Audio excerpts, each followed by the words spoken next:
Welcome to another episode of the Modern People Leader. This is our Transform Edition podcast. We're going to have a couple of interviews, but this is the one interview that we're doing this week that's going to be the full 60 minutes and our traditional Modern People Leader format.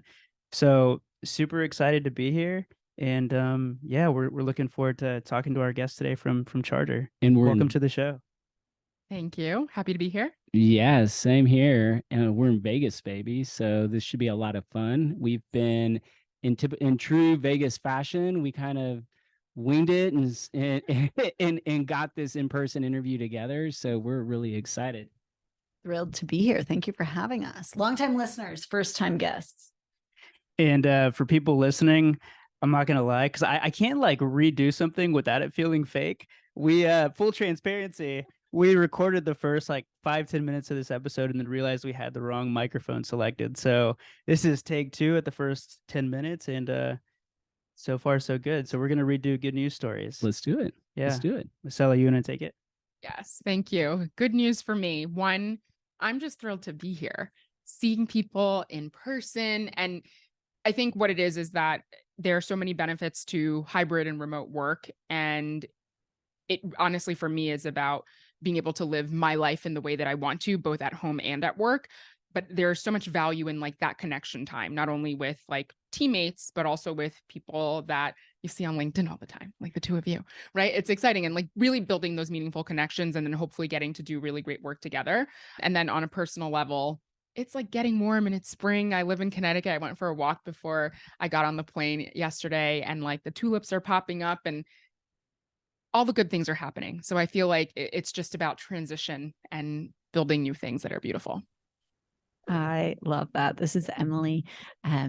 Spring also means parent-teacher conference season for us. And I was recently talking with my child's first grade teacher, and there's the pragmatic things. There's some work we need to do on reading, etc. But the big takeaway was this is a kind person. And to hear an educator say that when I'm used to being on the receiving end of some, let's just say some not so nice name calling, was really nice to hear someone say your kid is a real role model for how they're friends with everyone in the class is the best thing that a caregiver could ask for. I love that. Yeah. And as a parent, you get so caught up on is my kid learning at the right pace? Are they doing the things? Are they accomplishing? And the best feedback is the type of feedback you just got, oh, your child is kind and well-behaved, or whatever, insert kind of nice comment. That to me is oh, I'm winning as a parent. And those are the best moments. So for me, my good news this week is twofold. This is the second conference I've been to post-COVID. The first one was immediately after, kind of still in that first year and a half, and it felt really bizarre and awkward. And so it's nice to be at a conference where it feels more like it was back in the day. And also, I'm so grateful for remote working and how easy that makes coming to conferences. Because back in the day, you were shutting down and you were going to be out of the office. And so it just felt so difficult. And for some reason, it feels a lot easier. So it's my good news. My good news, it feels like the people in HR community is very close-knit. And I don't know if it's because we live in this echo chamber of LinkedIn, but just walking around downstairs, I'm oh, I recognize that person. I recognize that person. I recognize that person. And I think that's just telling of, how much the HR community has come together the last few years through COVID. I mean, both of our companies, both Modern People Leader and Charter, were born out of this time for a lot of the same reasons. So it's just really cool to see so many people that I've seen on LinkedIn for a long time, but see them in person. And to your comment about always you're trying to figure out people's height. Both of y'all are the exact height that I was. Really? Yeah. Fascinating. You're a good guesser. Yeah. Save that for the superpower, right? Yeah.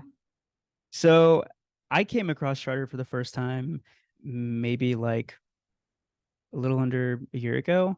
I was working at Humu, and my boss was like, "Hey, have you heard of these folks charter? Like, it seems like they're doing some really interesting work." I think the selling point that she hit me with was that a lot of journalists were leaving some of the more like established companies to go to charter because they really believed in the mission. I was like, "Ooh, this company sounds cool." So fast forward a few months, we had Julia Sofa on the show, and we asked the same question to every guest, like, "Who should we bring on next?" And she was like, "You need to talk to somebody from charter." So I'm really happy that we're sitting here with the two of you. For the listeners that might not know about charter yet, can y'all give a quick description of what you guys do Sure. and how y'all started? Happy to. So I'll speak a little bit about the charter origin story. The company actually started as an email newsletter created by Kevin Delaney, our editor-in-chief and co-founder, and it was a newsletter focused on the new world of work. And CEOs and CHROs would reach out to him to ask, well, how do I tactically manage through some of the multidimensional challenges around hybrid work? And that question was really rooted at a moment in time when it seemed like this was something we were going to solve, and there would quickly be resolution. Q, Delta, and Omicron waves, as well as a lot of longtime forces at play that now have led to considerations around pay transparency, a racial reckoning, and DI considerations in the United States, and so many more. That he and Aaron Grau, our COO, sort of realized there's really no going back, and that together with Jay Loff, who had been the publisher at The Atlantic, where I used to work, really saw that a lot of these forces were an accelerant for much needed change. And so they created the charter, all about steering people and leaders toward the future. And today we're a media and insights company that exists to transform every workplace. We publish a free newsletter, original research and workplace coverage, including on time.com and on charterworks.com. And we have a new premium membership program for owners of the talent agenda called Charter Pro, which really helps CHROs and chief people officers to sort of see through their highest priority initiatives. And part of that includes advisory services, which Massella and team very capably offer, and which I've been the beneficiary of many of their smarts. We are also the beneficiary of Emily's and her team's work. I think a simple way to look at what we're doing with Charter Pro is like, we are your toolkit. And our members like to use us in different ways. There are some people who are like, you are my secret toolkit, and I don't want anybody to know that I've got you. And not in a bad way, but it's like people in, I would say, senior HR people roles very rarely have the support that they're giving to others. And we are there to be your accomplices in like making sure that not only are you getting non-biased information, the most accurate information, the most up-to-date research, and have a thought partner to really bounce off ideas about how to bring those things to life in your workplace. And even just to sort of color this more and give you some examples. We have people look at it different ways. Sometimes you have a member who has an emergency, who's literally like, oh my gosh, this scary thing is happening. For example, I think that my team wants to unionize. What do I do? Like, I haven't thought about this. And when you think about, especially in the tech space, it's quite rare. You know, it has happened, but like minimally. Or for example, somebody who's thinking a lot more long-term, which is why it's a year-long membership, somebody who might say, hey, these are the 5 things that I have on my agenda for this next year. Let's think about what that might look like. And we're there to sort of dish them what's most useful, cut through the noise on LinkedIn, make it easy for them to implement something. Or sometimes it's exploratory. We're working with a member in the past couple of weeks who's like, AI, machine learning. What about it? Like, where do I even start? I know what ChatGPT is, but like, okay. And we're like, great, here's what you need to know. And if you were to get started, here's what it might look like. So what I find so interesting is that y'all come from completely different paths, yet both of y'all have come to the same conclusion that there could be a better way for all of us to work. So can each of you give us a quick view into your roles and the work you're doing at Charter and why the work is so important to each of you? Sure. Such a great question. and I'll step back to come to the present day. I was reading the charter newsletter very avidly while managing a remote team for the first time in 2020, when we were sending our folks to go work remotely. And there was no playbook for how to do that. And our team at the Atlantic very much was using charter as sort of this just-in-time guidance to distill research into the practices that we were going to implement with our people. And seeing how invaluable it was to me in that moment got me really excited about joining and leading our research practice. And so we're a team of social science researchers who study many of the topics that we're going to talk about today: considerations around workplace accommodation and hybrid work, considerations around performance and talent management. And we have a semi-annual survey of business leaders to track what are the things they feel they've solved for and what remains unsolved for them, which is such a really rich area. And then we're also working with Charter Pro members to understand how can we help them sort of see around corners and navigate what's ahead. Yeah, I'll do similarly to Emily in thinking backwards how I came to this place. I will say that I started work in a time where startups were, I'll just say, different than what they are now. Like there was a hype around them. Of course, people love being entrepreneurs and there are tons of startups, but it was when startup life, I think, seemed really glamorous. So for example, I was, I think, like employee number 64 or something at Warby Parker. And it was back when I remember telling my parents I was going to work at a glasses company online. They're like, "You're selling glasses online? Like, what are you doing? Please." I graduated college. They're like, "God help her, please." I was like, no, I'm going to work here for a year and then I'm going to go to grad school.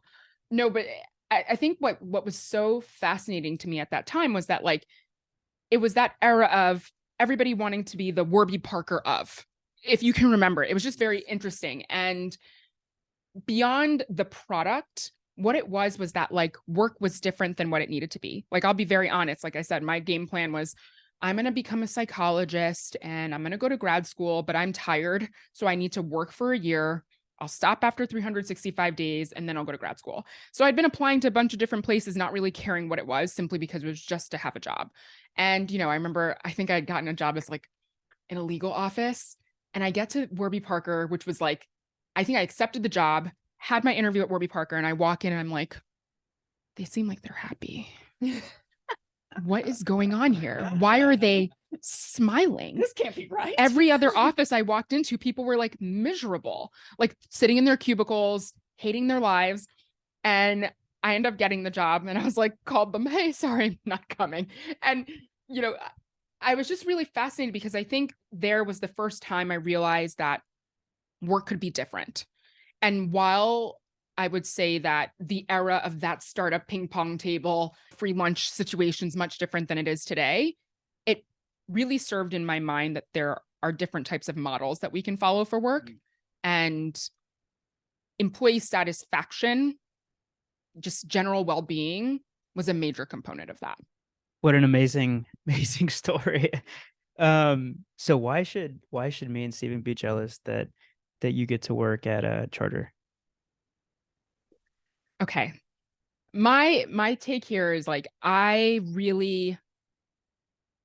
don't think I think it's a really bad thing if you're the smartest person in the room. And not that I go around thinking that I'm that way, but, like, I feel really grateful over the course of my career, and especially right now at Charter, where I'm like, oh my gosh, I'm an idiot. Like, everybody is smart and thoughtful. And more than anything, I think, especially coming from, like, a customer experience, employee experience focused type of work, so often it feels like it's only about, like, people and empathy and, like, all the things that are really familiar. But I'm on a team with journalists and editors and strategists and people who've been thinking about their work very differently than what I've ever been exposed to. So I'm not only learning more about this industry, but really learning more about the world in general through the lens of others. And so I'm just, like, soaking in all of the brilliance around me. Can I add to that? Yeah.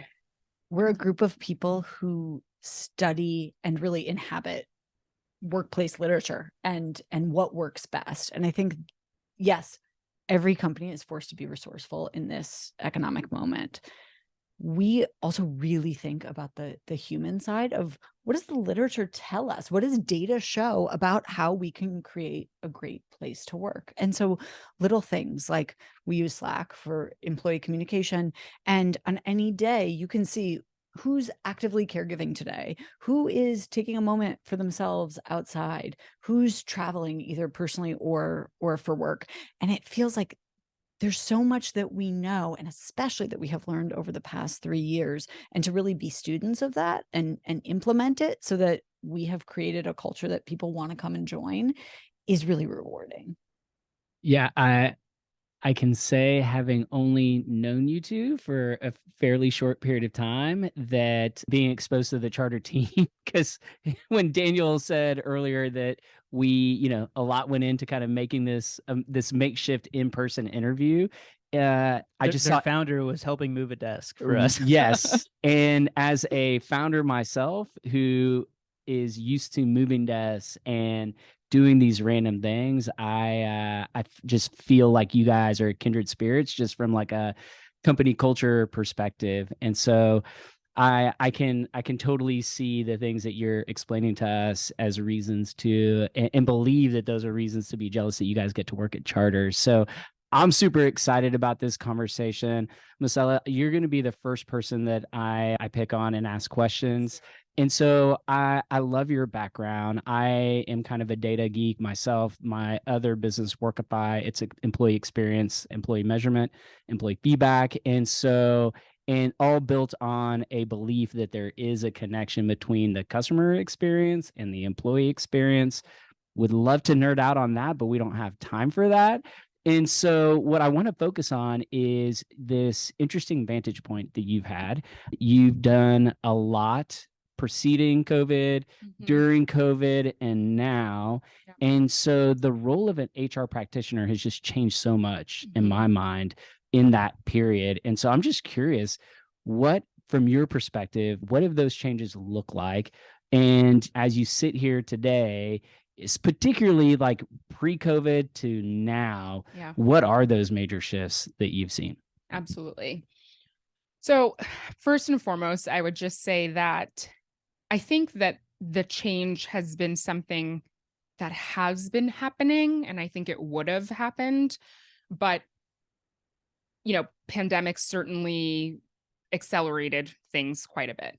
And from my perspective, HR people, it's gone from compliance and policing. And I use that word only because I've seen plenty of articles where like the police of the company, and it's annoying. Like it's annoying because, first of all, that has always been a grossly sort of underestimation of the work that HR and people do in our space every day at different organizations. But I really think that there was sort of like a silver lining to what has happened in the pandemic, where suddenly these leaders were forced to really hold real strategic space that they hadn't held before, because their stakeholders truly had to depend on them, right? So a CEO at the start of COVID can get up, email, Zoom, whatever, Google Meets, and say, hey, we're working from home because that's what the government says we're doing, and here's how we'll think about it. But like, who's getting policies and strategies in place to make sure that people can work well, people have what they need, people are thinking about how to support one another through something that was so chaotic? And I just think that like the strategic angle or the strategic lens is like really what has been the most evident change or evolution in my mind in terms of like where we see that. We're seeing that in things like comms. I mean, you all have seen, I would say, from the very beginning of the pandemic. I mean, it's always been a slight thing, but I think from the very beginning of the pandemic, and now we see that consistently. What you say inside of a company, like, just know it could potentially be out there. And it's not only how your employees feel, it's also employer branding. It's what makes people say, I might want to work there one day, or like, that seems scary. The other thing that I think is really changed in terms of responsibility for HR practitioners is thinking about the holistic well-being of your employees and the employee life cycle. So, like I said earlier with Warby Parker, and this is not to discredit Warby Parker, that was so important at that time. But the benefits of beer and offsites and really amazing company parties and cool perks, sure, they're nice, but like also show me your parental leave policy. Show me what happens if like somebody in my family dies. Show me what happens if I work here for 5 years. Show me what my like people want to see that. And there's a real responsibility for HR practitioners to be really nimble and proactive and thoughtful about what it takes for your employee base to feel like they can live a full life and still work at your company, that their lives are better for it, not that they owe you something because you're paying them. Right. It's a real relationship now. That reminds me of the conversation we had with Jennifer Christie from DocuSign a few weeks back. Mm-hmm. I'm getting all of my dates confused, but Yeah. she talked about how companies need to start focusing on the employee experience the same way that they're focusing on the customer experience.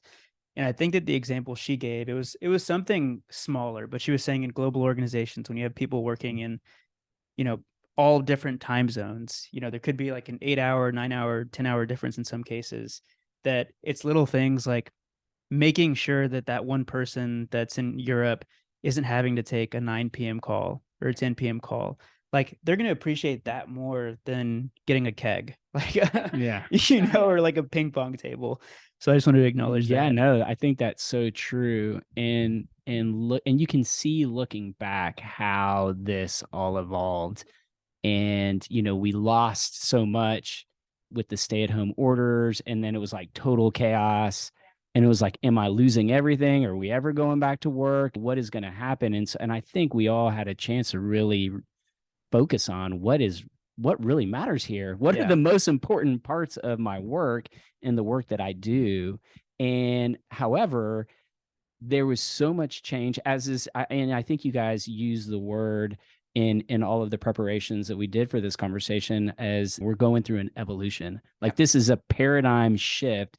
And I want to come back to that, but is often the case with an evolution or a revolution, because in some ways it also has felt like an employee revolution. Like, hey, we need to take control back of some of this stuff because this is BS.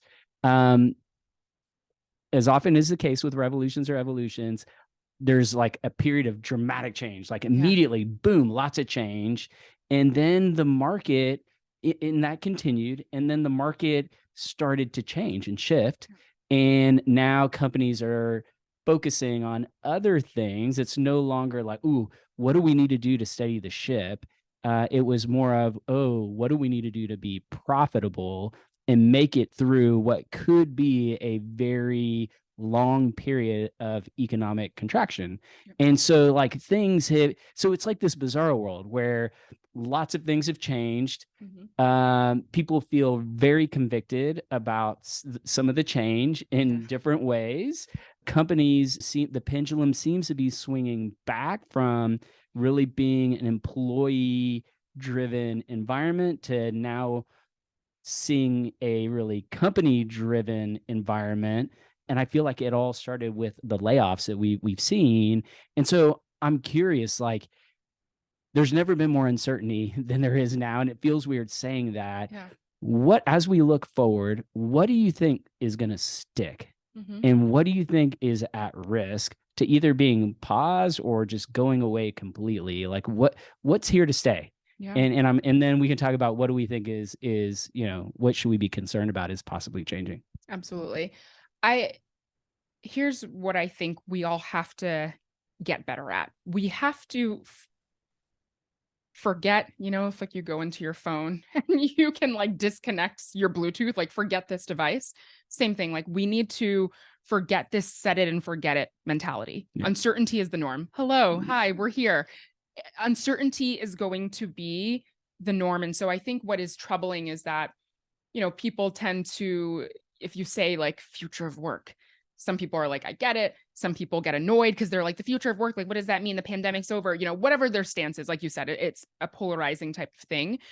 But the reality is work is going to keep on evolving. People are going to have different needs. And so from my perspective, in terms of what's going to stay, like why that's important to just let go, that you can't set it and forget it, is, look, if you read anything, watch the news, the world sometimes feels grim.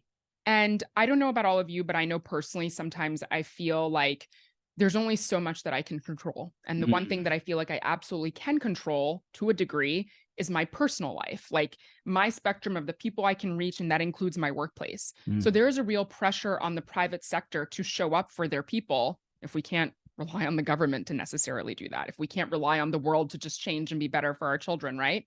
And I think it's just about understanding that, yes, the priorities or the focuses might change, but you can't silence the fact that people are now thoughtful about what matters to them. So coming back to your point, Stephen, like you said, people's priorities changed. And I think that that's the beautiful thing, right? Like before, maybe like in the very beginning, right, of the pandemic, people were like, we can't have parties? We can't have happy hours? Like, what are people going to ever be happy? And then people are like, actually, it was never that. It was that I can have dinner with my friend and like work and not feel like I have to like dip on one and the other, or that I can put my kid to sleep, or that I can go for a walk in the morning. And so I don't think that that part is changing. I think that's here to stay. I think what we're going to see is people having different needs, different demands, and also feeling very comfortable about saying to their employers, I need you to step up here. Yeah. I need you to be part of this experience. The other thing that I would say that is going to stay, again, is just understanding that like our employee base's needs are going to evolve for different reasons. So when you look at people right now, there's a mix of things, right? So you've got maybe people who are caregivers for various reasons, children or elderly or whatever, their partners. And then beyond that, I think we're looking at a new set of needs that maybe we're not even aware of. Like I think about Gen Z coming into the workforce and how I'm personally been struggling to really think, I'm like, well, what do they need that's different? But it's certainly not maybe what I thought I needed.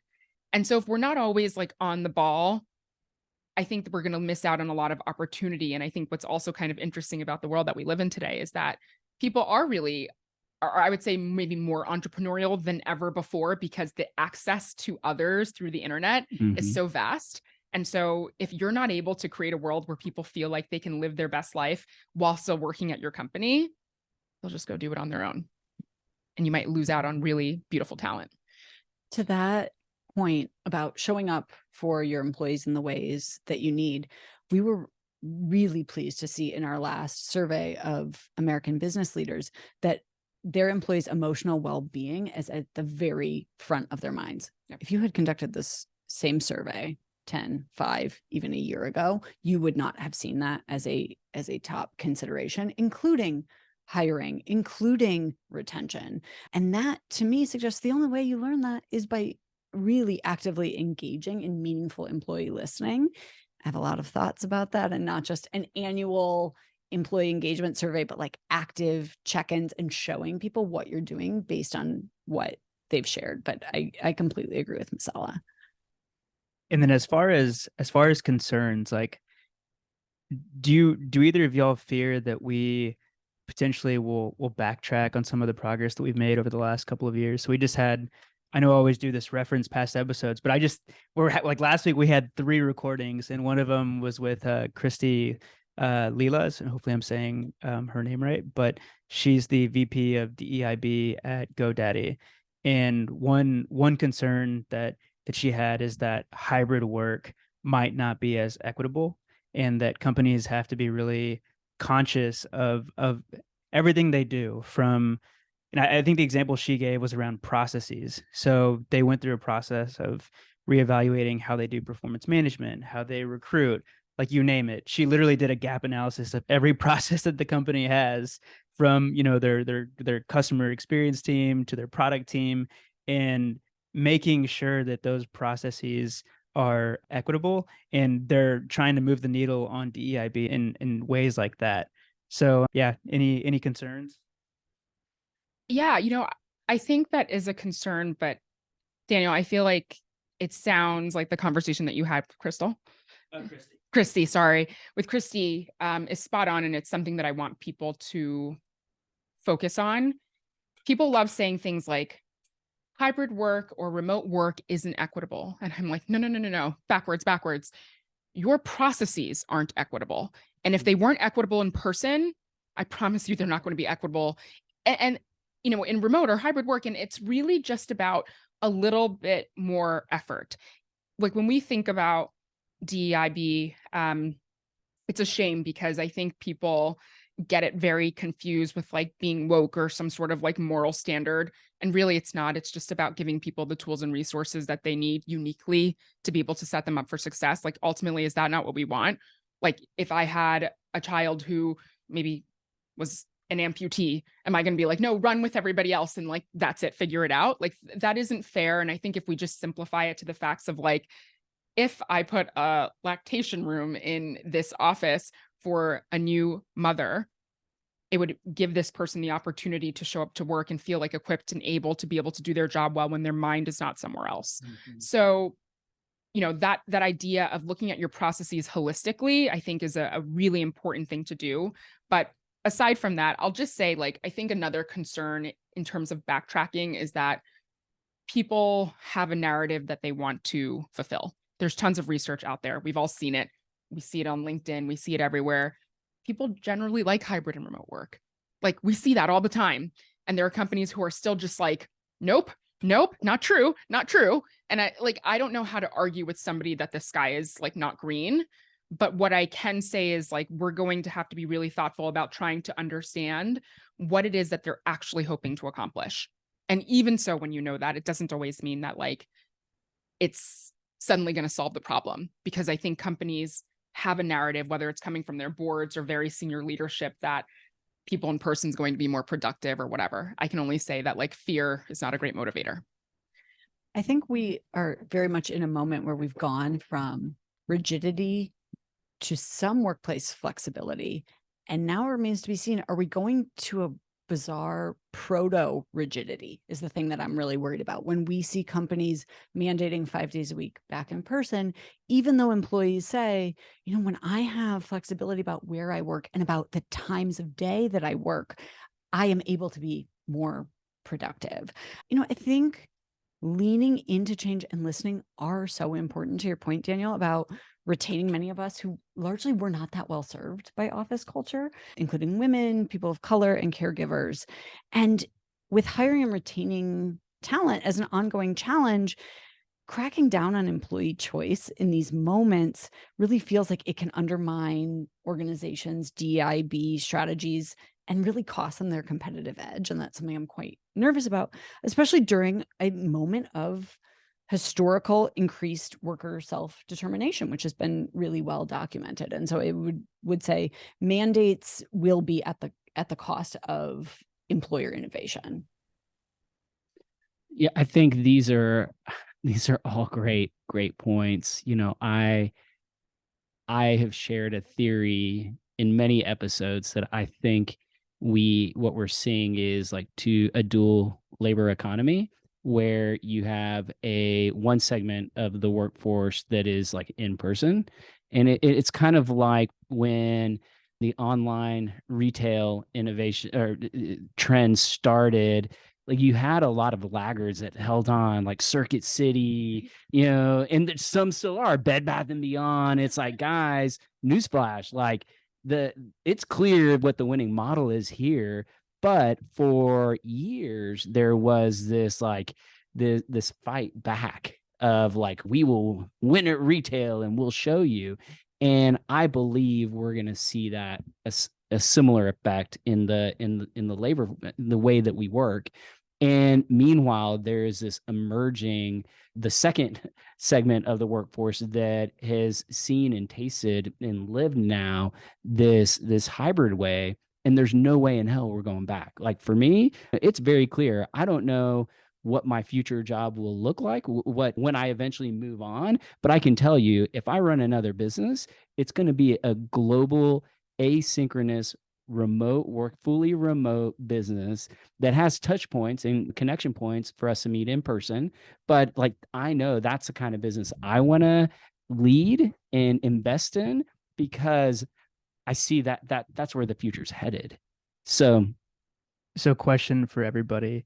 what are y'all's thoughts on like I feel like it's becoming more common for companies as small as startups to have a global footprint. So we've had Kim Rohrer from Oyster on the show. A couple of weeks ago, we spoke to somebody else from another similar type company, and these are companies that are making it easier for every company to hire globally. I think the realization that Stephen and I have had after having several of these conversations and talking to Tony Buffoon from Upwork, there's talent everywhere. Do y'all, from y'all's research, I'm curious, like, are y'all seeing anything with HR leaders and I guess an appetite for hiring globally? So I'll speak just from my own experience first, which is having led research teams that were always had a DC, San Francisco, or New York physical footprint. I was really sort of cutting myself off in the talent that we could even bring in to interview.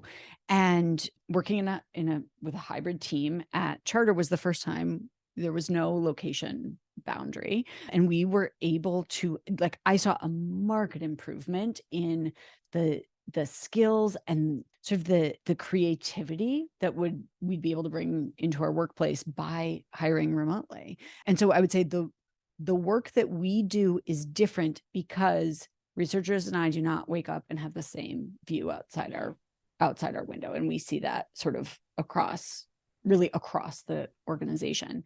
I do think on this question that we do see sort of laggards in this area of people who were really well served in their own professions by how it worked before. And we see this phenomenon of proximity bias, of managers who will say, yes, I care about giving everyone on my team sort of equal opportunity for plum assignments and for sort of coaching from me. But actually, it turns out the person who sits closest to me in the office, would you believe it? They're the most talented. That's proximity bias. That is sort of favoring the thing that is most immediately accessible to you. This person wasn't wrong. They weren't ill-intended. We all have biases that we bring to work. And so it's really important in this moment for us to think, when looking at resumes, not just where does this person live, but what is the valuable life experience they bring with them that actually will complement and diversify our team in really meaningful ways. Absolutely. And I think that when you're thinking about bias, it's not just proximity bias, it's a bias that we all carry. When it comes to bias, we're all sort of living in a soup. So whether or not you'd like to admit it, these things are sort of being absorbed into you. And I'll say, like, I went to NYU, I lived in New York for 14 years. Some people will argue with me maybe about this, but like, y'all, New York is not the center of the world.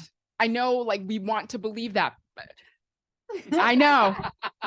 And it's hard because it's like, I love New York City. There's so many great things about it, but like, even just the simple bias of assuming that the best place for talent is this place or that place, these cities or that place, or this person's from Idaho, and like, no, we have to like be able to break the barrier where we're like, somebody can be from anywhere in the world and bring value, I think is really powerful and has been such a tool and such an important part for me in my mind about access to knowledge, insights, intelligence that I didn't have before. And I'll say now too, like, I live in Connecticut. When all this pandemic, everything happened, we ended up moving. And of course, finding a remote company was important in thinking about like my next steps, even similar to what you're saying, like what comes next.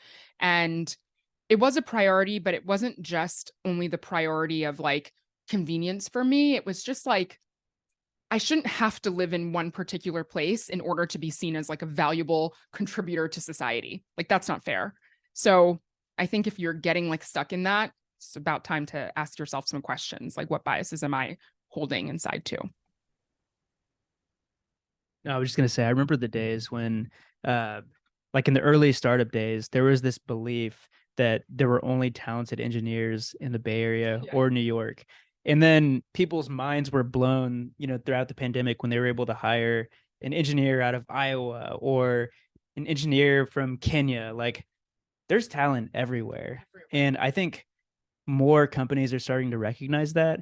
Now it's just a matter of like, how do we make this work? Right? Like, this is the future. And some companies have figured this out, usually much larger organizations, but it feels like startups, like if I one day start my own technology company, I think I've told Steven this, like, I want to reach out to Kim Royer and say, like, how did you recruit, 800 people within a span of 2 years from 52 different countries? Like, that's amazing. And I'm sure you have access to talent that nobody else in the world has access to. And I feel like everybody should be doing this. It seems like a no-brainer.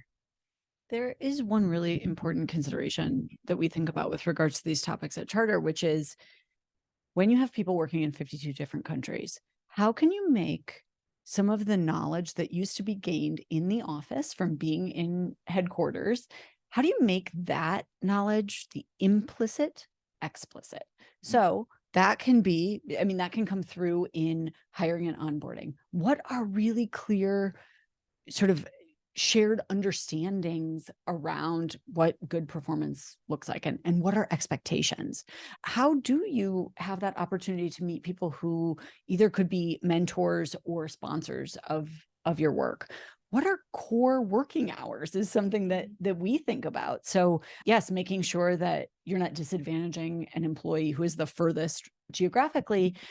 I think just all of these opportunities where we can say, how do we build in some opportunities for fun, for work, to give you that sense that Massella had when she walked into Warby Parker, this idea of people want to be here.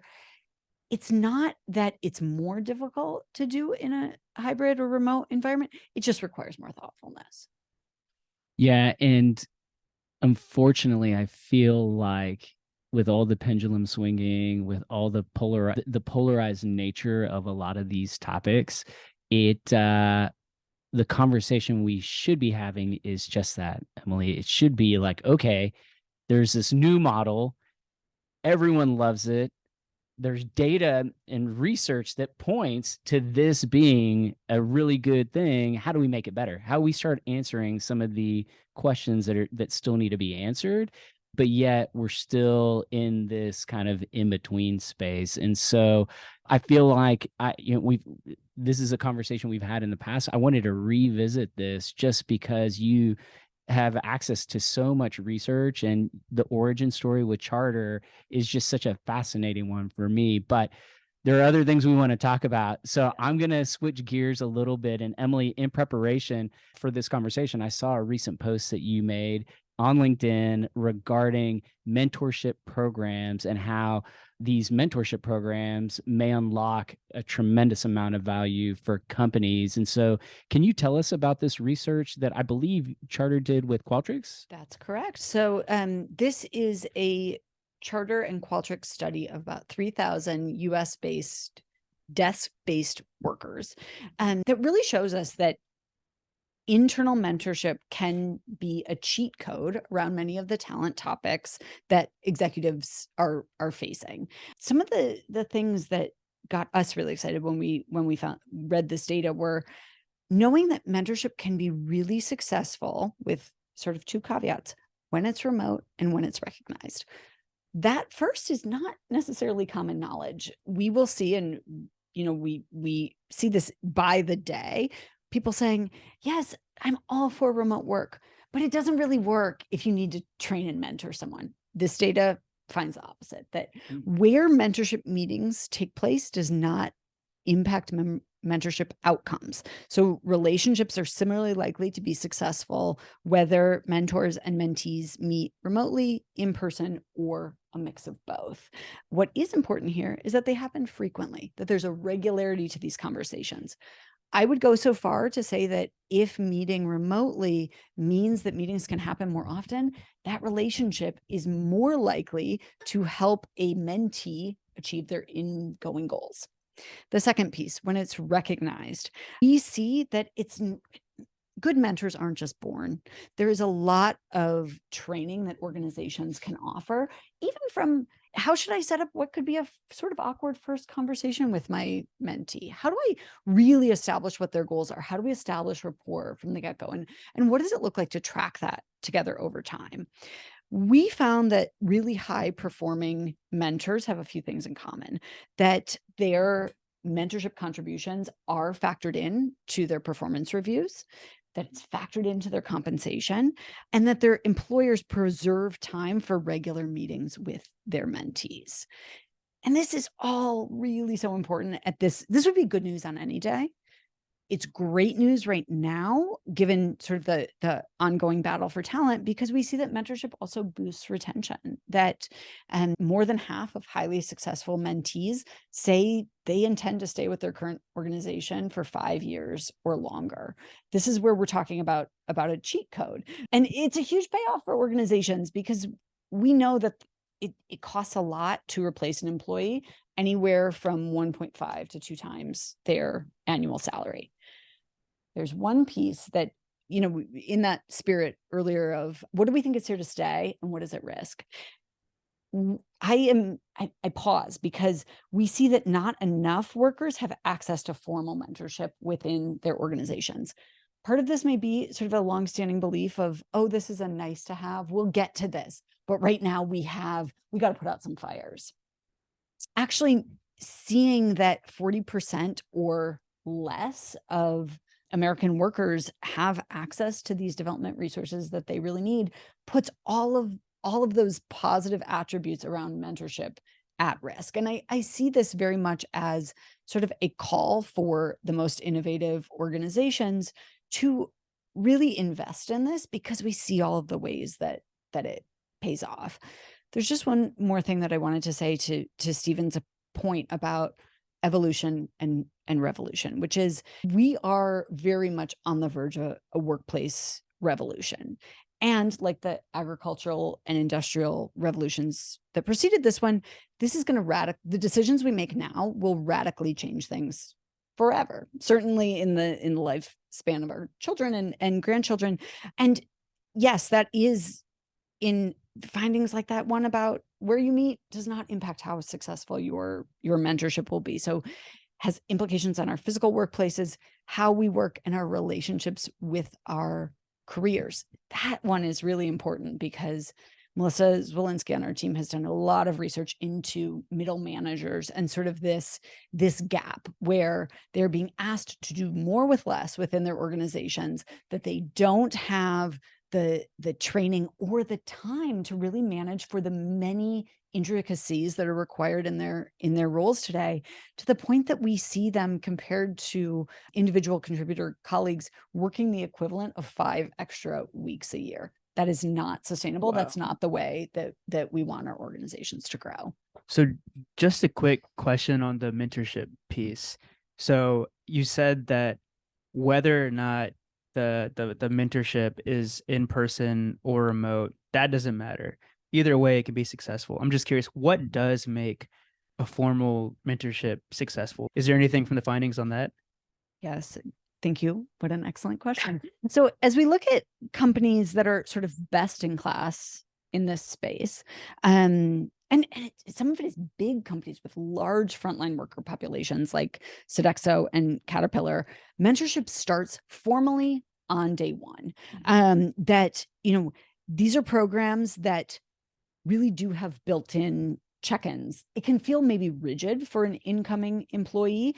And yet for employers who say, you know what, you're going to be a mentee for a year, and then you'll start mentoring others. We see a lot of generative effects in that sort of like training and passing along internal knowledge that very often can otherwise be sort of left when someone leaves the organization. Massella, I'm curious what you would add here as someone who has been a longtime fan of mentorship in the workplace. Absolutely. I think that one of the other things that you really want to consider, and Emily mentioned this earlier, is that great mentors are not born. These are people who, one, are trained, but I think also are really mindful about the fact that they want to be a mentor. Like that is a big thing. So your company might have a program, but if the program's just that like every person can be a mentor, I don't think that that's particularly helpful. And the reasoning for that is that just because somebody's good at something or good at their job doesn't mean that they're great at helping somebody else do the same. And so the skill set of mentorship is much different than being a stellar engineer or an amazing public speaker. We need somebody who's able to, one, be thoughtful about the types of questions that they ask, goal setting, accountability. And it's not just accountability for the experience, but also for themselves, right? Like if I've been in a situation where I had a mentee And I just didn't feel like it was like going anywhere. Like, I'm like, is this helpful for you? But even being able to ask that, sometimes I think that people feel like I've been asked to do this thing, and it can be flattering at times where you're like, sure, I'll be somebody's mentor. But it's like, can you actually be a good mentor to them? So I would really like, first and foremost, make sure that it is a program that people opt into because they want to do it, because they feel like it's useful, because they feel like they can actually help people. And then beyond that, helping them distill what are the specific skill sets that it requires for them to be a good mentor. It's not just the passion of it. So great, checkbox, you want it. Second checkbox here is like, do I understand how to do this well? And the third here is understanding that every relationship is unique and checking in and saying, is this working periodically? Knowing that you can be an excellent mentor to somebody for 6 months, and maybe after 6 months, a project's hit or a goal has been reached, and it's okay. It's time to, go our separate ways. And like, that's an okay part of it too. It's thinking also about offboarding as much as we think about onboarding. We do a lot of work as a workplace culture around bringing people in and sort of acculturating them to our organizations. And we don't think so much about what does it look like to sunset our time together. Yeah. And there's so much data. I mean, of course, I approach this as a researcher, and there's so much that we can learn from people as they're reflecting on their time together or their relationship with a mentor, and how that will inform the way that they mentor in the future. Yeah. I can also just say a last thing. This is so interesting to me because it is, to me, another example of what's happening at a larger scale with this pendulum when it comes to remote hybrid work, where people are like, but it feels like it used to work easier or better. And I think it was just that people were like okay with not having to put in that much effort to make things explicit. Like, they just want to like feel like it's just happening, but things don't just like happen by osmosis. When you look at great companies, productive companies, remote, in person, or whatever, they are really thoughtful about creating things that are codified. So when we say culture, it's the reason why you'll hear companies say, well, you don't want somebody who's a culture fit. What does that mean? That like we like drinking the same beer? Like, no, like this is that we understand shared ways of working. And I think it's just about intentionality, whether it's a mentorship program, the way you communicate at work, establish working hours or non-working hours. Like, honestly, we just have to stop being lazy. In person, remote, whatever. Like, it's just going to take a new effort. And I think that anybody who's so tied to the way things used to be, like, I don't know, you probably should question them. Like, why? Why are you so tied to that? Right. Like, what a beautiful world if I told you, you must write in that notebook, forget your phone. It's a little weird if you think about it. No, it is very weird. And so much of what you are sharing resonates with me. The first point, in that dual labor economy kind of hypothesis that I've shared, there's also a follow-on to that. And this is more of a belief that the companies that focus on nailing, the remote working, that really invests in what is required to be a world-class asynchronous, the GitLabs of the world. Yes. And I am now trying to broaden it, because I do believe there are other companies out there like GitLab. But if you have a 15-minute conversation with someone like Darren Murph, one of the pioneers of like what the information architecture that is required to operate in the explicit, not in the implicit, because one of the prerequisites, I believe, for a thriving remote asynchronous working company is you operate in the explicit. I think you just said that, Emily, and it is so true. But I had no idea what was involved. And for these companies that are pioneering, it's like Amazon's algorithm, right? Who can catch up with that when you have so much data? You're so far ahead. Everyone, the laggards for the 10 years that didn't believe this would ever really work, well, here you are. And I believe that that's going to hold true with the GitLabs of the world. They're just so far ahead, and it is a lot of work. And I think that people don't want to put in that amount of work. And being an old head, I remember a day, there were organizations that I worked for that were like, oh yeah, we were kicking off this new initiative. and it's our knowledge sharing initiative. And we're going to have this SharePoint site or intranet site that's going to document everything that you would ever want to know. And those projects failed. Those were, if you were involved in the knots in a project like that, I'm guessing it failed, or it didn't deliver the results that we were looking for back then, but those were different times. I don't think we had the technological innovation and advances that we have now to really enable this kind of model. And so I love the fact that your research points to needing to operate in the explicit to thrive as a remote organization or an asynchronous working organization, because I believe that is true. The last thing I'm going to share before because I think it's time, I'm pretty sure it's time to turn around. Usually Daniel and I are monitoring the clock, but mentorship is, I would say, one of the top 3 contributors to why I've been able to have a successful career. And I did a lot of hard work. There was a lot that I contributed to success, but as being someone that was raised in being part of an underrepresented group, being Latino, there were things that I didn't learn from my immediate family, some cultural norms that kind of went against how you operate at a corporation like Goldman Sachs or Ernst & Young. Things like, if you never ask to be explicitly promoted to vice president, you will never get promoted. And I was taught, like, you don't question authority, right. You don't ask questions, you know your place.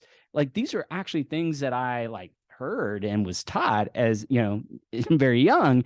And if it wasn't for my mentors that were that saw something in me, like, oh, he's rough around the edges and he's a little, he can march to the beat of his own drum, but maybe with some coaching and with some mentoring, this could be a really high potential person at our company. And in the organizations that I work for, I'm just very fortunate they invested in things like mentoring. And one of the trends I know through the conversations with Daniel about younger generations is this question of how do I network? Like, all the old heads talk about networking and how important that is. And even now, so more with anyone that was impacted by COVID, where we literally could not interact with each other, it opens up these questions of how, for the younger workforce, how do we do these things? And if companies aren't investing, it feels like a major disconnect to me. And so this is one thing I'm going to take away from the conversation. And you're going to hear me talking a lot about this in follow-up conversation.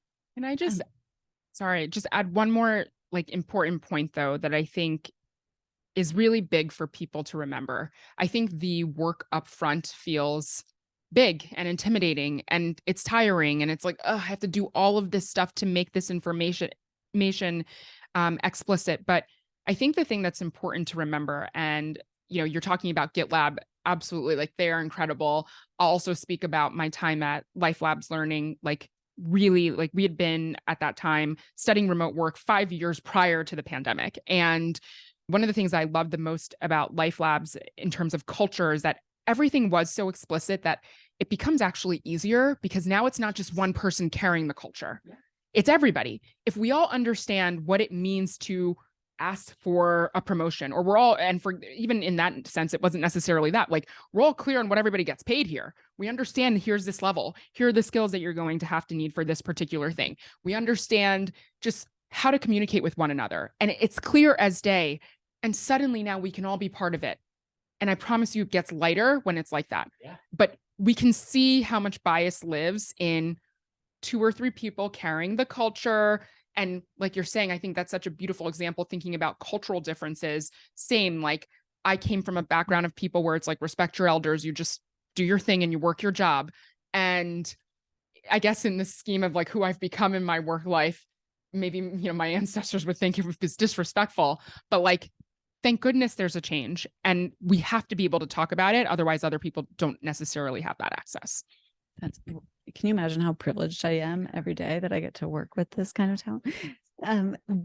There's just 2 things that I wanted to share, Stephen, based on what you said. a moment ago. One of which is when we talk about mentorship, I think sometimes we are imagining a person on a mountain who is bequeathing their knowledge to a young one down the mountain.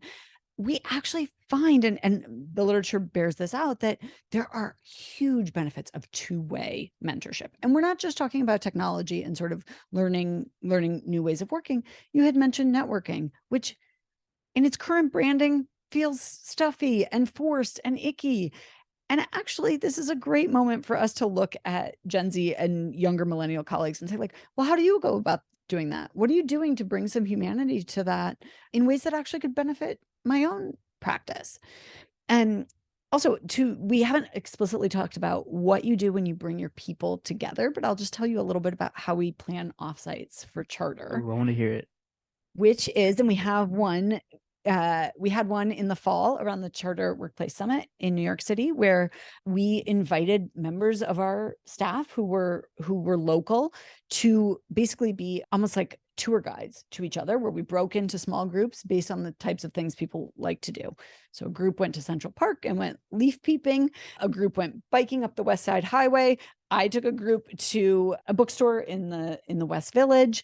And we get to know each other in these duos and triads that is sort of it's a different way of collaborating. We spend a lot of our in-person time at offsites on things we actually couldn't do over Zoom or Google Meet. We use the in-person time for what it's good for, which is getting to know each other, volunteering, doing goal setting for the year ahead, really thinking about, we know the benefits of working remotely, like flexibility, reduced operating costs, and increased employee satisfaction. We also know the benefits of being in person, of co-located work, coordination, networking, as you mentioned, and we use them each for what they're uniquely good for. Love that. I can just add that I think when we are purposeful about the time that we spend together in person, and like the research says this, and Emily just mentioned it, but I think what it does is it also sort of amplifies the power of like that personal connection. I think when you just take people, put them in the office and you say mentorship and water cooler talk, suddenly we're just like talking about like what we ate over the weekend or like football or whatever. And it doesn't matter. I'm not saying that that's bad, but what I'm saying is like, this is a chance to like up the ante, to like create some depth to it. I'm here for a purpose, for a reason, rather than just like, again, symbiotically hoping that it happens. Because if you think about it, how long does it take you to get there, right? And also proximity bias, who are you doing that with? I know it's very easy for me. I would walk into an office and there are like people who easily became my friends for whatever reason. And yeah, we had water cooler talks, but it's the same people I talk to over and over again about the same shit. So instead, like, here I am together with you in a room, actually here with the intention to get to know one another and thinking about the power that that has when we are on a screen trying to figure out our strategy for whatever project we're working on. Yeah, I think to bring more intention to these offsites or moments where teams are getting together, I think about rituals. I feel like rituals are a great way of creating those authentic moments. And with the Modern People Leader, the reason that we have so many traditions and rituals is because we find that it sort of breaks down like that wall, right? Like if we're all doing good news stories, we're all sharing things from our personal life. Yes, like sometimes it might feel like a little bit forced if we're doing our fourth good news story in a week, if we're recording 4 times in a week, but that's real. That is real. It's a real challenge. Yeah, but I don't know, it's little things like that. So yeah, whether it's, incorporating a ritual into every time that your team of 4 or 5, like your immediate team, gets together, those are fun ways to get people to create a little more depth in the conversations that they're having, instead of just talking about like, hey, what'd you do this weekend? Oh, I went to the football game and I watched Succession, which by the way came out. No spoilers. Cousin Greg. No. Yeah. No spoilers. There is an excellent site, theanxiety.com, that has great icebreaker questions that we regularly use on our team. So it's not just the like, what did you do this weekend? But what is your hot take on something that's underrated? Like Yeah. you get to know people in a different way faster. We also do in our team check-in, red, yellow, green. Like, what are you showing up with today? And yes, as we've grown, we're now at 20 people. It's a significant investment of time, but it helps the work feel personal in a way that I think is really important. Yeah. It's also, I think too, about like learning that everybody has a different calibration, right? So like there are some people who will be like yellow and I'm like, are you okay? Is everything like, are you okay? And they're like, oh, I'm fine. I'm just like thinking about all the busy things that I have going on. And some people are always green, but it's nice because like then you start to get familiar with people. So I think like there are more ways than just the ways that I think we're so used to. Like I can, you know how it goes, right? You see somebody, how are you? And immediately, good. And we all know everybody's not good, but they say so, right? So like these are other ways. I think like the intentionality, the experimentation with different types of questions, it really is about sort of getting to the core person in a more realistic way than honestly I think we were ever doing in person. Yeah. And I think one of the key things that I'm going to walk away from this conversation, I'm feeling more understanding of those that are wanting to get back to the office and that are trying to force this back into what it was, because I haven't spent a lot of time thinking about how hard it is. Change is hard, and it's been change on change on change. Yeah. And then there's more change, and there's change fatigue, and there's just all sorts of fatigue going on. And it, if you're going to do something in this modern day, you've got to do it with intentionality, because if you don't, you're going to get called out by your employee. It's very easy for employees to sniff things out, to sniff out the incongruence, right? And so in addition to that, this is also underscoring some beliefs that we have at the Modern People Leader that you have research behind at Charter. And so this has just been such a cool combination of things that we feel strongly that and it's not only things that we believe, these are things we're hearing. These are things that are actually happening that chief people officers and CHROs are sharing with us. And so, but yeah, to get that extra depth of the research you guys have done has just been really, really cool. There's so much more that we would love to get into. I wanted to get back to what I believe is a middle management, it's a catastrophe. It's a crisis is the word I was looking for. And no one's really talking about that. No new tools are being built. Well, they're probably being built, but they're not ready. There's no product market fit for this particular problem yet.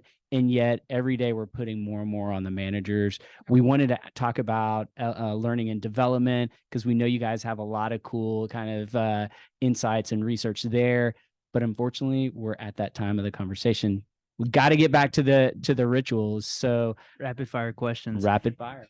Just to echo what Stephen was saying, it is really cool to hear that the quantitative data matches what we're hearing qualitatively every week in these conversations that we have. So yeah, it's been a lot of fun. And on our side too. Hopefully you'll have us back. For sure. Yes. All righty. So this question's for you, Massella. How do you define a modern people leader? What are the traits and characteristics? In today's world, a modern people leader is empathetic, people first. And I underscore people first because I want people first to be a marker for how we think about organizations. We sometimes like to separate them as if I can care about the business and I can care about the person. But really, people first is your lead indicator. Your business will follow suit when people feel taken care of and they feel seen. So we want to keep that in mind. The other thing is, I think a modern people leader is strategic. I don't think that the war on talent is only about engagement and retention. Of course, those things matter. But again, I think those are lag indicators. When you set people up for success and give them the tools that they need, when you treat them with respect, when you allow them to have full lives, they will be productive. They will give a shit. They will show up. They will care about what they're doing. And I think we really want to just be strategic. HR is like what is happening, what's trending. Again, not only about engagement and retention, it's about HR leaders standing their ground in a place where we are recognized and seen as being able to move the business forward. We can't get stuck in like we're just nice and we like people and like, no. Yeah, I mean, like, great. I love that that's the essence of what we do. But I think it's so much bigger than that. And so I think what it means to be strategic, you want to be really familiar with your stakeholders. You want to understand what matters to them so that we can be able to bring them onto our side when we're trying to advocate for something. And on the flip hand, I want us to be able to say, I thought that was a good idea, but maybe it's not. And here's another way that we can collaborate. Like, we really have to be thinking a little bit more holistically about the business, but that doesn't mean you disregard the people. So that's that two-pronged approach. And the last thing I would just say, a modern people leader is mindful, right, when they're relationship building, to not be sort of, for lack of a better word, bullied by their stakeholders. So often I see so many people leaders and like well-intentioned, smart, thoughtful people being like, I feel differently, but that's what they said. And I'm like, you're the expert, not them. And it's not to say that we don't listen to other people or we don't consider their work, but like, if you are a people leader somewhere, like, you are an advocate for so many people who might not have a voice in some of those rooms. And I think it's just really neglectful if we allow people who know nothing about people to override us every single time. We can't do that. So the one downside of not having our computers and doing this remotely is that we can't use our Slack or our emojis on Zoom. So Stephen, I feel like you're Stephen would be hearting or doing the fire emoji. Fire emojis on that. All right, so this next rapid fire question is for you, Emily. If you could go back in time and talk to a 22-year-old you, what career advice would you give yourself and why? This is something that I think is important at 22, 44, 66, showing gratitude. And it can be so simple. Sometimes it can be, thank you for taking the time to have an informational interview with me. That really helped me in ways I probably don't know today, but I appreciate the time. I find a quick note of thanks, of acknowledgement, it really does go a long way, both for the sender and the recipient. So it's such a sort of like golden rule, old style piece of guidance, but it's something so simple too. Yeah. Not hard to do. Yeah, exactly.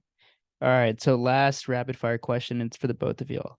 Do y'all have any shout outs that y'all want to give to the charter team? Like, this is the moment to shower people with love. So whoever wants to go first. How much time do we have? I know. We're over time. Take as much as you need. Melissa Zwolinski on our research team is the person who analyzed that mentorship data and has just been such a fantastic thought partner. I am really grateful to Sage and Aaron Grau, who helped make this room setup possible. They are our true collaborators here at our first time at Transform. Okay. This is hard because I can't name everybody. I mean, I could, we're over time and there's only 20. No, but like, seriously, I really like want to shout out every single person on our team. I think that Erin and Kevin and Jay as our founders have really sort of modeled partnership in the way that we work together. And it has been so enlightening and freeing for like my soul as a professional to feel like I'm trusted, to feel like I like that somebody really sees the value that I bring and that they see it for every other person. I don't feel like I'm just like an employee at Charter. I feel like I have a personal responsibility to do good work and be excited about it. But again, I think it's that partnership model. Like, and Emily does this extremely well as a team member. Like, I could name everybody truly like partners. It is a beautiful thing when you are tasked with something in your inbox. For me, especially on the advisory side, working with members, a member says, hey, I have this problem. And like, listen, I don't claim to know everything, but I will claim to be able to get you the information that you need. But like, that is because of, I have a team of partners who genuinely are like there to my like call immediately. I've been thinking about this. I've been thinking about this. What about this thing? Like I did like NPR Life Kit the other day, Melissa and Emily to my, it was awesome. Mentorship. Here's the research. Here's what you need to know. Like I'm equipped. And I think if we all saw our workplaces as places where we had partners instead of just colleagues, instead of just my boss, it'd be a better place. Our co-founders talk about coming to the same side of the table when they're at an inflection point in our work. There is inevitable conflict. We're trying to build a company quickly. And that idea really bears out in every part of my life of like, how can we come to the same side of the table, even if we disagree? Oh my God. I love your co-founders. We got to meet them at some point. And so this brings us to our final set of questions, 2 more traditions. The next question, we've had, we're fairly young, Modern People Leader, but we've had an amazing group of guests that have joined us. We built this amazing community, and it's been primarily through the next question I'm going to ask. And now knowing what you do, I think you guys have an answer to this one. So who should we bring on to the show next? If there is 1 or 2 people that are just changing the space, who are those people? This is a tall order because you've had so many amazing people. Just your records abound. The archives abound. I would have on Michelle Yu, who's the CEO and co-founder of Josie, because she is thinking and actively developing a service for parents transitioning back to work and for their employees. I think this is a space that's hugely important. We look at research from Dr. Joseph Fuller at Harvard Business School that shows that over 80% of employees have some kind of caregiving responsibility outside the workplace. And it is high time for employers to come to the table. I know Parentally and Allison Whalen have been on the show. I would definitely have Michelle and Josie on too. Okay, so my answer is a little bit different in the sense that these people currently aren't like HR practitioners, but Samara Jaffe, who is founder, general manager here of Transform, and Tracy Avon of Troop HR. The question for me is like, who's the HR for HR? Like, who's helping us? Who's supporting us? And events like these are so powerful because like we need this community time. I mean, there's some very interesting events. Some of them are like pina coladas and like conversation. So like maybe we also need a drink. I don't know, but I think definitely need definitely that. It's a tough time. But like, I'm really curious in like how our community support is evolving as the world of work evolves, right? Like we're going to need to be allies to each other. We're going to need to be accomplices to each other as things get more and more uncertain. Like, listen, there's always going to be a thing. 2 weeks ago was SVB. 2 weeks from now, I'll be something else. A month from now, I'll be something else. And then I don't know, something will explode probably, knock on wood, but it probably will. Wow. I hate to say it, but listen, I'm a realist. So like all of that to say, I saw something that, gosh, who was it? Maybe it was Adam Grant. I feel like he's always posting things that I'm seeing, of course, like everyone else, but it stood out to me more than some of the others. It was basically like, people like to think that experience is like what carries you or helps you to be able to be set up for success. And the fact of the matter is that research says that there's like, in terms of wisdom, there's not much difference from a 22-year-old and like a 75-year-old. What makes the difference is that reflection. And spaces like this, time like this is like where we really get to reflect and say, well, how can we do that differently or better for the next time? And I love that we have this community. And so I just think that these women would be really wonderful guests in thinking about how we do more of this in person when we get to come to Vegas or wherever else, remotely in other smaller communities, because I think we're going to need a lot more reflection time to be the strategic, empathetic, people forward, and of course, organizationally focused people leaders that we need to be. We definitely need Samara on. The entire reason we're here today is because I reached out to her, pitching her to come onto the show, and then we ended up here. So we sidetracked a little bit, but love it. Fun stuff. Yeah. That's PETA's way of saying you're right. Yeah. Well, we're finally there. The final tradition in the Modern People Leader, we call it one word or one phrase close. It's just a way of showing gratitude for the amazing conversation that we just had with you all. Who would like to go first? I can kick us off. I'm going to say energy. So I feel like there's such great energy in this room right now. And yeah, I don't know. You can. So when I met my wife's cousins for the first time, their comment about me after I left, they're like, "Oh, I love Daniel. Like he has such great energy." And that's how I feel about y'all right now. You'll have such great energy. And then also, I'm running on 2 hours of sleep, and I woke up at two in the morning Vegas time, and I told Steven walking over here, I was like, "Man, I am exhausted. Like I hope I can make it through this without screwing it up." And I feel so energized after talking to the both of y'all.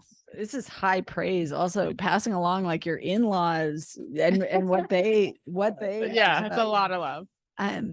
Camaraderie comes to mind, like through the conversations you're having, through the journalism that we are publishing, through the advising conversations that Massella and team are having. It feels like there are a lot of through lines and continuity on better ways to work that we're all sharing, and that gives me great hope. Yeah. Hope is actually my word. Camaraderie, energy, like what I'm feeling in this room is not normalizing, but I guess it's reaffirming to me like why I choose to do this work. Like earlier, Stephen said, like it feels like the HR community is tight knit. And I think this is the reason why, because like I'm here in a room with 3 other people who I know like really care about this. And it's not just about us and like working from home. It's about like making the world of work better for generations after us. And I'm hopeful that, the pendulum is going to swing because it does, but I believe that we'll come to a place of stability of like what is normal, thanks to the work that we're all doing. And in this MGM Grand and people who are landing in Vegas right now, what people are doing all over the world when it comes to our industry. This is pioneering work, and so I agree with all of that. I'm going to go with community. Can I share the comment? I can't remember who said it right before we started, but when we were scrambling to get this set up, I can't remember one of your 2 colleagues, that was helping us get set up. She said, "Oh my God, we're recording something with the Modern People Leader," and I just was like, that prideful sense as a entrepreneur or as a parent, that like this thing that we've spent so much time building, that so many others have contributed to, is part of this broader community, and the acceptance. It's just a beautiful thing. It really is. So, shout out to Transform, because we wouldn't be here sitting around this round table, and something powerful does happen when you sit around a table and talk. And so I know background looks fake, by the way. it all is fake. Yeah, it is kind of fake. Yeah. But I know what you mean. And the lighting has changed. It's been a really cool conversation. One of my favorite Modern People Leaders, specifically for the logistics and the just great chat that we just had. And so we can't thank you enough for joining us. It really has been a blast. Thank you for having us. Pleasure. Thank you. Yes, to continued success and to great conversations while you're here. And Love it. Thank you, guys. Thank you. That was a lot of fun. All righty. Bye, but also talk to you in like 5 seconds.